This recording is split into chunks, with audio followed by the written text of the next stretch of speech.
I love comic books.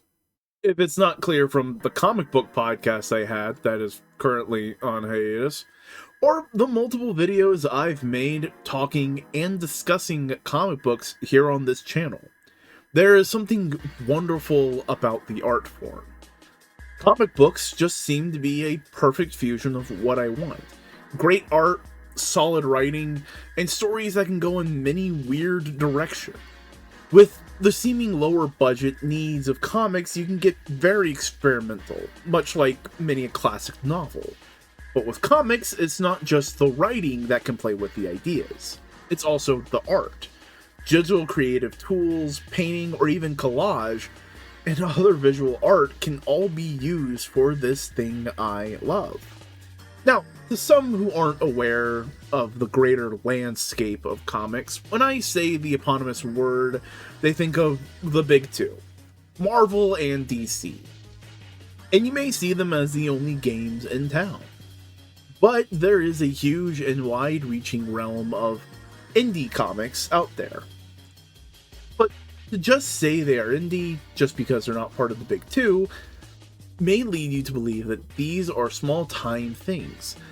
But in actuality, they're more like how indie music is. While not having as wide a reach as something major, they often create something that affects a ton of enjoyers. In fact, you probably know some indie comics and not even realize it.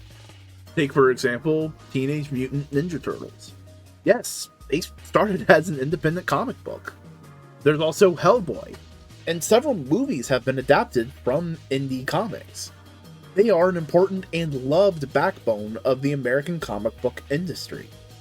As such, some of my favorite books have come from that sphere.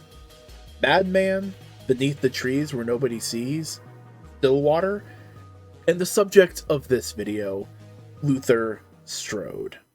Genuinely, Luther Strode is one of the best comic books ever put to paper. If that's all you need to go and read it for yourself, then have at it. There are 3 volumes, and the first one is The Strange Talent of Luther Strode.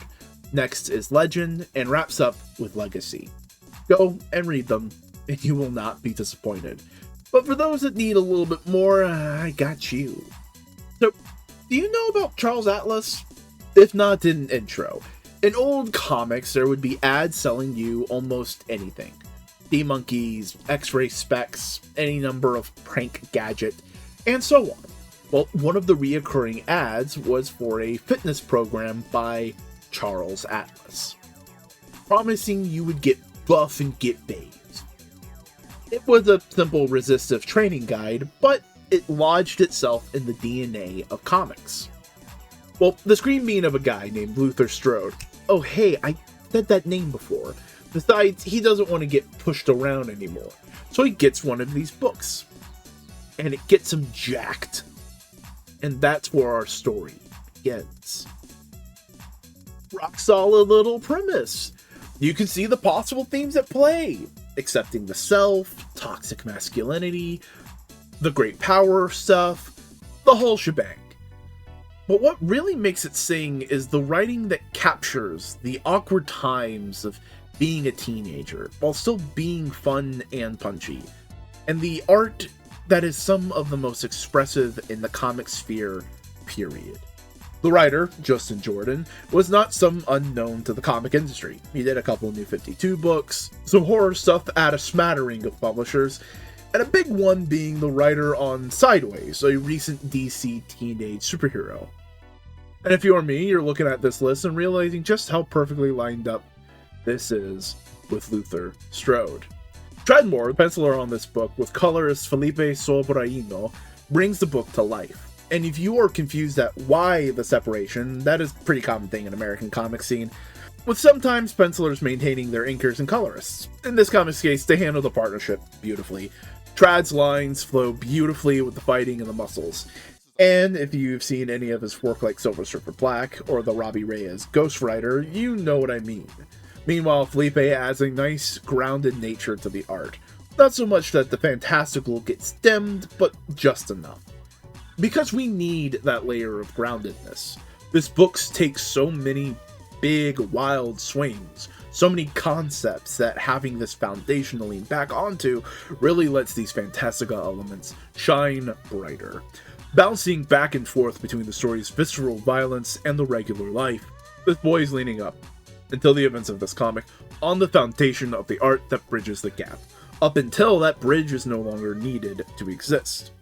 Then it's just hard-hitting, swinging violence drenched in blood for us to look in horror and awe. Genuinely, that's one of the core tenets of the series, how violence is this spectacle-laden thing that anyone is capable of, that anyone can commit, but the feeling in one's stomach of not wanting to commit it, the fear of committing it, or the sociopathic glee some have while committing it. Violence is shown as humanity's true nature, us in complete and total harmony with the self and nature. Violence in the story is presented as the pinnacle of humanity, as the librarian even brings up multiple times in the first part, that only a few select humans are able to commit violence to the degree that our main character can now do. And that's a large idea, but Luther is grappling with it.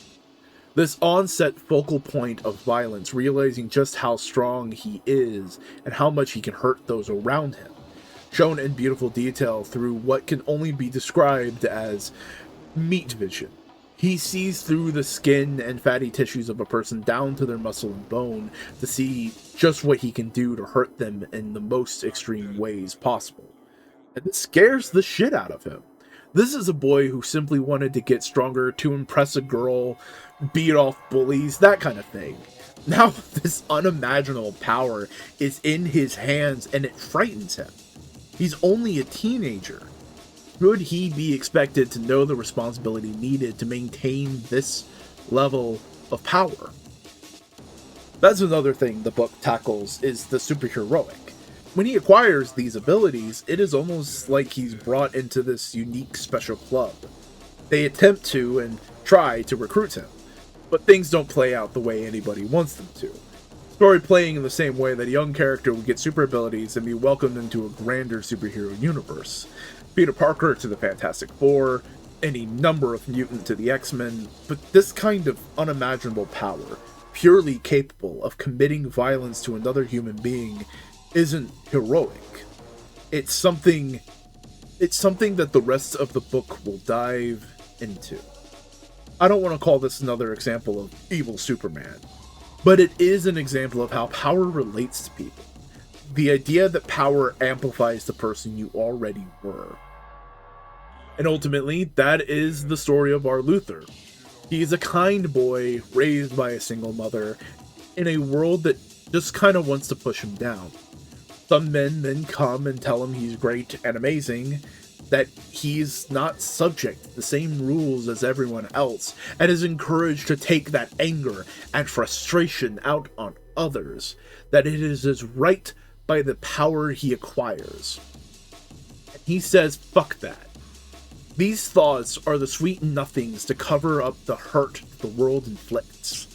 But Luther shows you can have the power to say no, to not let the power get to your head that you wish to see others as equals.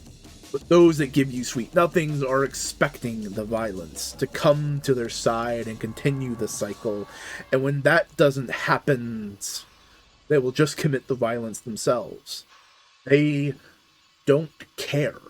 This whole thing is a power play to them, and the pieces on the board are not people, just meat. Luther fights back, but people get hurt. His mom is killed, as is his best friend.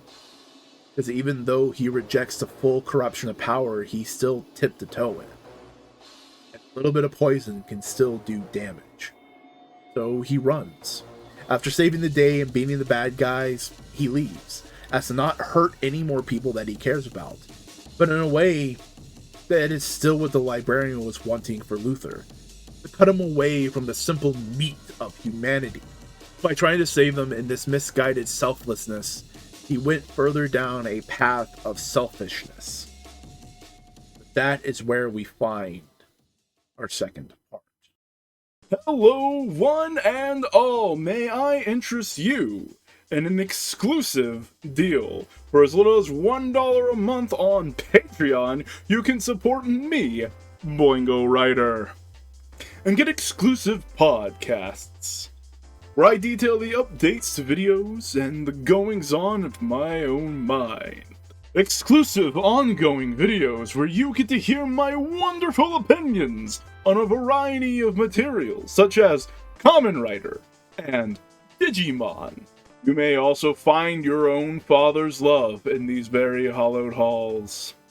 Again, you can get all of this for as little as $1 a month. Is that not the deal of the century, my friends? Is that not the deal of the millennia?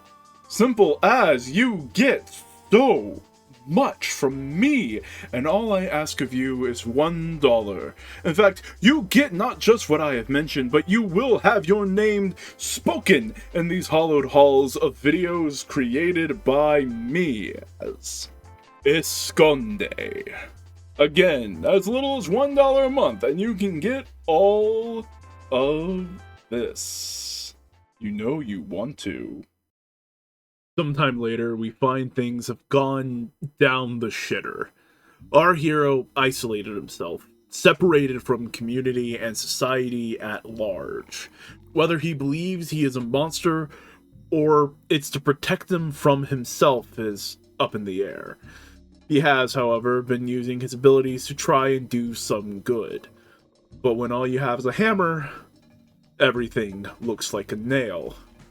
His heroics are gruesome and violent, and while we can understand the underlying motivations, the aftermath doesn't look that far off from the violence that the librarian wanted him to commit. All the while, the ones that created that book are still seeking to destroy him or to make him one of their members. But in a way, that would also destroy him. Meanwhile, the love interest from the first part has been searching for him all this time. For what reason, we're not quite sure yet, but we'll see as things come to a head as the organization sends minion after minion to bend and break him. So let me make like a spelling bee and give it to you straight. Our boy Luther did not learn the right lessons yet. He recognized how this muscle sight, strength beyond strength, separated him from others, and how fundamentally he needs to wield that power responsibly. What he doesn't realize is that his idea of responsibility separates him, cuts him off, makes him less than human. The enemies that he fights wants him to become nothing but a mindless murder machine, focused solely on the brutality of violence. He rejects this, isolates himself, forgoes human connection, and commits violence to those he deems deserving. And in trying to not become like them, he still did, just with a different coat of paint. And then Petra comes back into his life. Swanky girl he had a crush on in high school is now a firecracker of a woman with the mouth of a sailor. And her biggest goal is to find Luther and basically pull him back. Functionally, that's what she's doing in the story, but she has more motivation. She wants to find out what happened with him, solve the mystery that's plagued a lot of her high school life, and maybe reconnect with the boy that she fell in love with. But considering Luther is our main character in a lot of the story, these elements are framed through his lens. She basically comes and helps pull him back from the edge, and makes him realize several of the mistakes he was making. And that mistake is, again, falling into those rote pattern power dynamic situations. The belief that strength makes one monstrous, and that one being monstrous means that they must be separate from others. The minions are a great point of this. You have a rich dickhead who just wants to solve something. You have the Binder, a man who appears to be one of those old school rough and tumble biker dudes, full on with vest and everything, able to take a punch just as good as any of them, but vicious and malicious in his goals. And the secret weapon hidden behind it all, one of an older sort of these people with muscle sight, the dark depravity of Jack the Ripper. I've been skirting around the edges, but a large element of the story is power, strength, and its relation to masculinity, and how we use these elements with ourselves and with others. Luther is very much the story of a man recognizing his strength, and using it to better himself and the community he makes for himself. Meanwhile, we have an excellent automatic opposite in this part with Jack the Ripper. Little info on Jack the Ripper, because you never know if this is someone's first time hearing it. In the mid to late 1800s in London, England, there was a series of murders against women of the night. They were ghastly and brutal, and they were cut up. No one was ever arrested or accused directly of these beastly crimes, and they have remained unsolved to this day.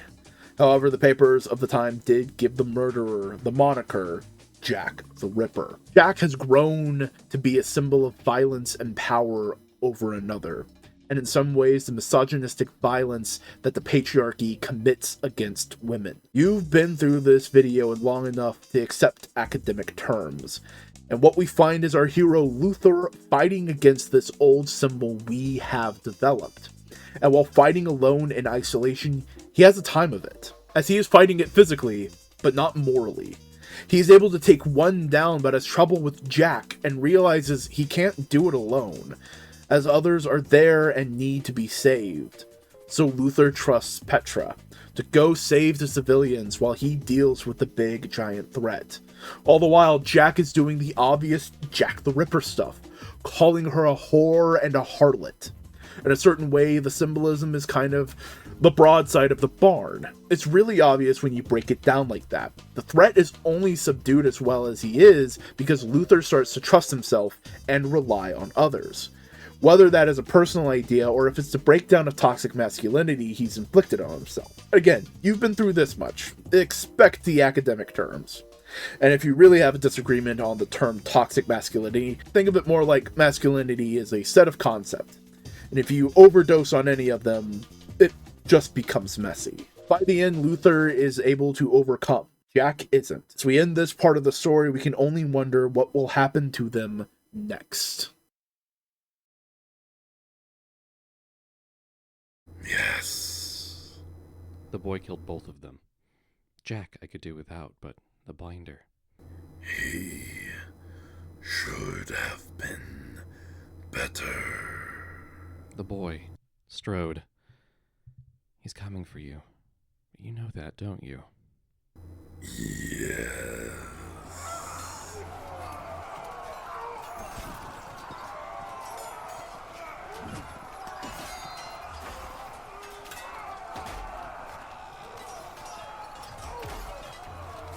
Huh. Are you still here? Where else would I go? Most women, most people are afraid of me. They want to get close to the mighty Samson, the great Samson, but when they see what it is to be me, they run. I'm not like other women. Yes, I can see that. Tell me what you see. Tell me what you are. Show me. Delilah. Please.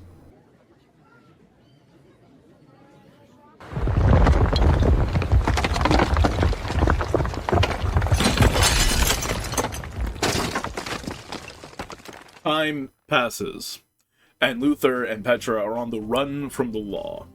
Lying low, Luther takes the lessons he learned and has calmed his mind, focusing on what does this power really mean. Is it an excuse to run wild and lash out at those that hurt others, to maintain power and control? All these figures have tried to convince this man of who he should be, but he decided something different. But they learn of news of some violence being committed by others with the muscle power. And with this, we have the structure of this last mini. Each person Luther has to fight is a response to the power they received and how they use it. These first ones we fight are those that use their power however they please. Others be damned. They will take what they want. Luther, of course, tries talking them down. When he realizes that won't work, he is not afraid to use violence to eliminate the threat to others. All the while keeping the lessons he learned last time to work together, as Petra headshots one of the assailants. The fight is large and intense, But of course, action with intent will win against wild abandon, comes Delilah. A figure we will talk about more in a bit, but she does lead our heroes on a path to truly solve the issue at hand. Our next struggle is a Russian man who has isolated himself from the rest of the world. Of course, Luther has already learned to build and maintain connections, an interesting contrast. This figure acts as 1, a cute way of hinting at future plot developments, if you know Russian, and 2, a reflection of what Luther could have become if he didn't change his ways. A lonely man fighting for nothing but that isolation. Even further on, we find a man committing vigilante justice, taking down some human traffickers. They fight some, but quickly get to a point where cooler heads can prevail, and we learn just who this man is. He was a former slave who, when he got the power, pursued freedom and vengeance. Something of a positive reflection. A man who did not fall to blind violence. What this issue really shows is just how much Luther and Petra are able to influence others. Delilah is softened up some, taking to the 2 optimistic youngsters, and this old bounty hunter looking guy sees that Luther is not the same kind of man that normally has the power. And so, trust is made. The gunslinger gets away because truly he's not the same as those who use power for self-gain or mindless fun. This journey is taking them to the end of the world to get to the bottom of the truth of this power. Where did it come from, and how has it formed humanity? Why has it spread the way it has? Coming to this temple of violence, of course, they are met with violence and betrayal. That was done by Delilah. Not done with altruism to fix the problem, but in order to solve their own problem. Tricking Luther to come to this area so he may be bound up like Jack the Ripper we saw what feels like so long ago. A strange intentional hypocrisy.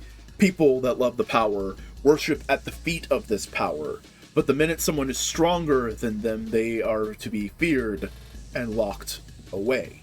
But Luther has done his own path. He has learned his own lessons. He has become something else, so he goes in. He tries to talk the men down that are wanting to kill him, but it doesn't work. So of course, he's not going to give up without a fight. All 3 of these men exhibit stereotypes and archetypes of classic warrior cultures. The African spearman, the Aztec warrior, and of course, the noble samurai. All of them pick at and try to hurt Luther in ways that they think they can, attacking his partner, taking him in any which way possible, but they don't realize that the power he has been given isn't his strength anymore. It's his words, it's his mind, it's his empathy, and that empathy has gotten through to Delilah as she learns it can be better. Of course, she switches sides. And after seeing what this empathetic nature can do after beating the spearman and the Aztec warrior, the samurai, who had the entire fight shown honor and respect to Luther, wanting not to hurt him excessively, but just to stop him from what he thought was the right cause, he makes a decision. You'll find he'll hold off the final boss as long as he can to give Luther a fighting chance. He lasts half a second.